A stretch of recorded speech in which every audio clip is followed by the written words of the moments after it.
The guy who said Judge Sotomayor should simplify the pronunciation of her last name now says it's not really about simplicity. It's about latent angst over immigration.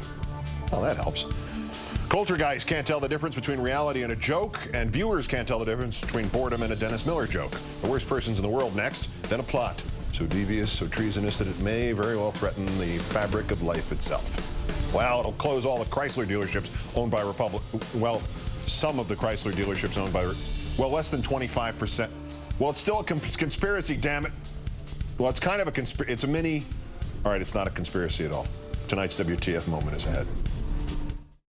Did you know that evil militant Democrats are trying to destroy Republican car dealers? It's true. And when I say true, of course, I mean it's utter crap. It can be proven with an abacus, and it's tonight's WTF moment. That's next.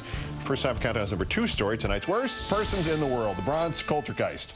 Her latest column has now appeared in leading newspapers like the Penny Saver. She notes, quote, "The right to petition the government for redress of grievances is celebrated at political rallies, tea parties, marches, protests, and whenever Keith Olbermann has a fight with his cat." Anne, over here. I'm over here. Look at the shiny thing. Look at the shiny.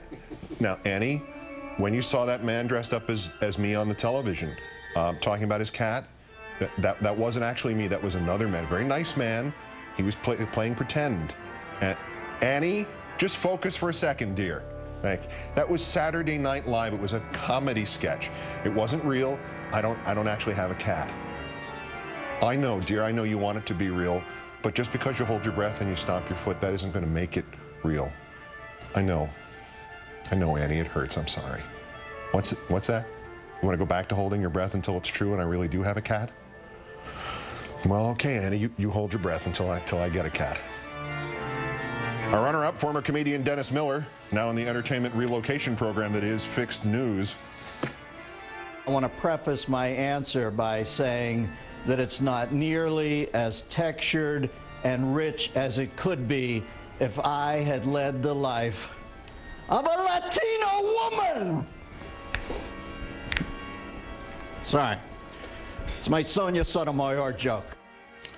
Thank God you explained that. For a moment, I thought you were just having trouble chewing celery. But our winner 2 nights in a row now, a Mark Krikorian, a blogger at the National Review Online. He says his point yesterday about Judge Sonia Sotomayor and how the rest of us shouldn't have to go to all the trouble of pronouncing her name correctly has been misinterpreted, so we'll quote his clarification. While in the past there may have been too much social pressure for what sociologists call Anglo-conformity, now there isn't enough. I think that's a concern that most Americans share at some level, which is the root of the angst over excessive immigration, bilingual education, official English, etc. Well, if you say so. You'd rather erase the idea that when it comes to pronouncing non-Anglo names, you're just lazy or snooty, and underscore instead the fact that no, you're actually refusing to do so in protest over excessive immigration, bilingual education, official English, etc. Hey, it's your xenophobia and racism, buddy, not mine. Mark Krikorian, really, couldn't you just change it to K?